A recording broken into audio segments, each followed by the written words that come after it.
I was talking to a student not long ago who was pretty good with English communication, especially the listening and speaking. He could tell me about many things in his life, but one thing he told me was that he hated reading. He said he didn't have any confidence and he always felt intimidated whenever he worked on reading assignments. He was preparing for the IELTS test, and when he got his scores back, he was absolutely right. His reading subscore was the worst, and he couldn't find a way to be successful with reading. Do you struggle with reading for IELTS? Do you struggle with reading in general? Hi, I'm Jerry with Global Connection ESL. In today's video, we're going to talk about 5 things that you should not do for IELTS reading.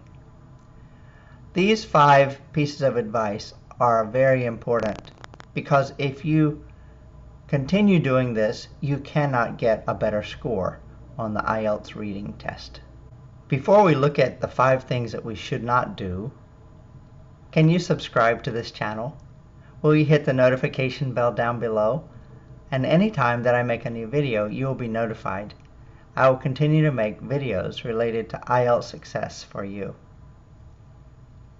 Okay, so let's go ahead and talk about 5 things you should not do for IELTS reading. If you know a little bit about IELTS reading, you know there are 3 passages that you need to read, and you need to finish 40 questions for 3 passages in 60 minutes. That's a short amount of time to finish all 3 passages.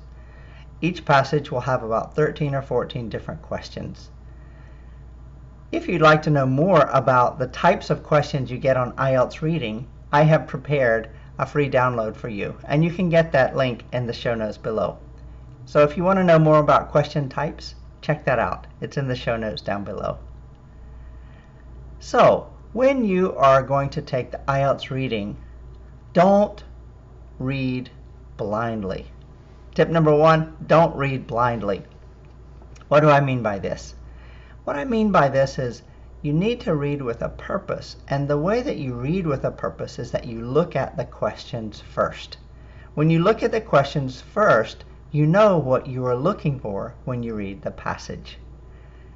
The student I talked to you about just a few minutes ago wanted to be able to finish as quickly as possible, but he started with reading the passages from start to finish, and he didn't know what he was looking for. So take a look at the questions first before you read the passage. It really helps with understanding your purpose for your reading. Number 2, when you get to the questions, don't read only part of the question, because this can be a problem and cause you to miss the answer. Many of the questions are written in such a way that they start out with some information for you, and then they shift. You can find sentences and questions on the test that shift by using words like but, however, in contrast, in addition. These types of words change the focus of the question, and sometimes students only read the first part of the question, and so they miss the question altogether because they're not actually entering what is being asked. The third thing that you should not do is only match answers to the questions to synonyms and keywords. Sometimes students think that if they just match the synonym or the keyword in the answer choice to what's in the passage, then they get the answer right. But this can be a trap. When test makers make questions, they are going to put synonyms in the wrong answers too. They're going to put keywords in the wrong answers. So it is far more important that you understand the meaning of the question and the meaning of the answer you are choosing. So be careful. Don't just choose your answers by synonyms or keywords. It can trip you up and catch you in a trap. Point number 4, don't transfer your answers from your reading test packet to the answer sheet wrongly. And please, don't spell the words wrong. This is very important. When you're taking the listening test, you have 10 minutes for transferring the answers, but the reading test is not the same. For the reading test, you get 60 minutes, and you need to transfer your answers to the answer sheet during that 60 minutes. So you may be hurrying at the end and try to move your answers to the answer sheet quickly, but you must be careful with transferring your answers, and you must spell the words correctly. If you don't spell the word correctly, then you'll get the answer wrong. So be very careful to transfer your answers correctly to the answer sheet, and pay attention to what you're doing when you spell those words. You can get the words correctly if you look and copy it directly from the question or the passage. So don't spell it wrong. And point number 5 for today, don't guess blindly. Many students are in a rush at the end of the test, and so they write quickly just blind answer questions, because honestly, you do need to have an answer for every blank space.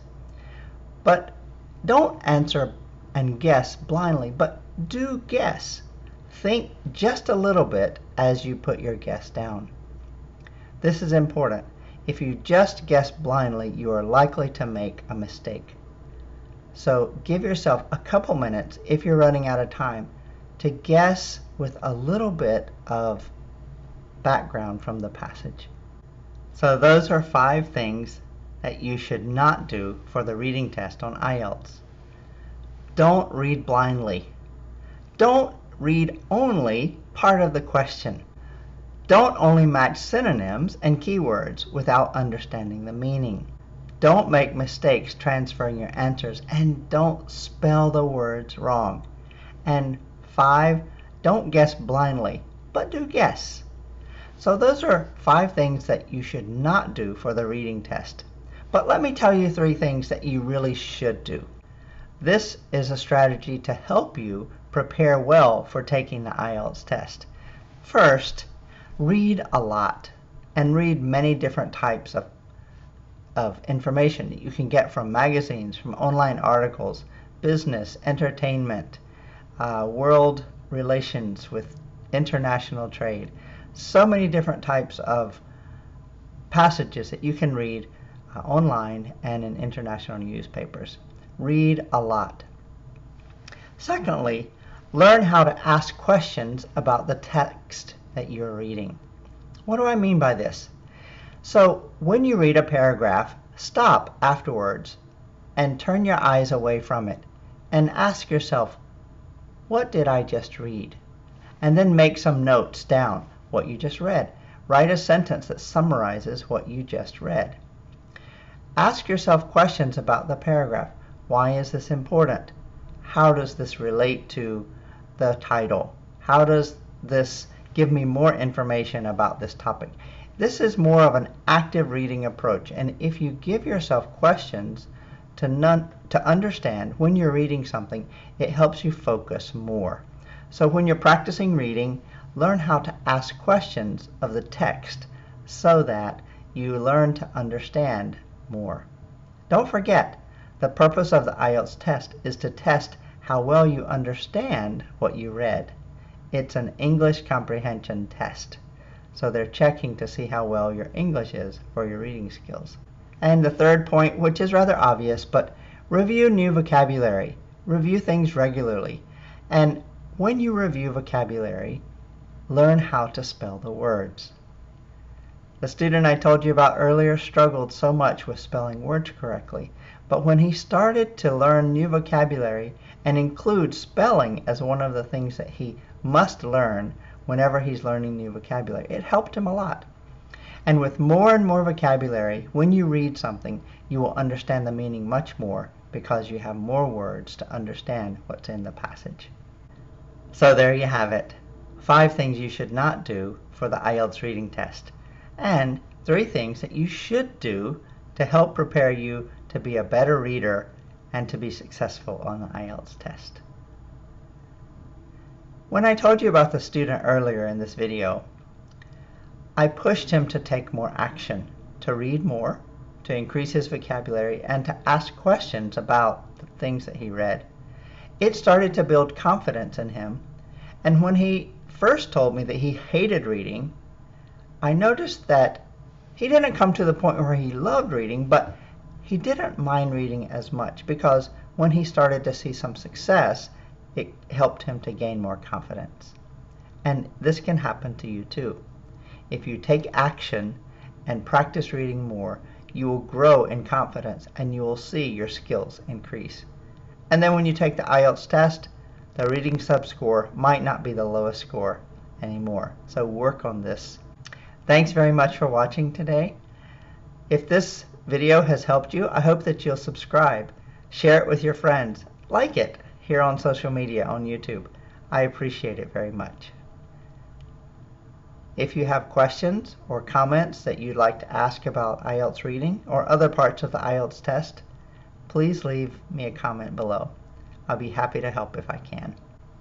There are other resources available on this YouTube channel if you want to learn more about IELTS and how to be successful. If you're interested in knowing about the types of reading questions, don't forget to check the link in the show notes where you can get a free download of questions that are found on IELTS reading. Thanks again for watching, and here's to your success.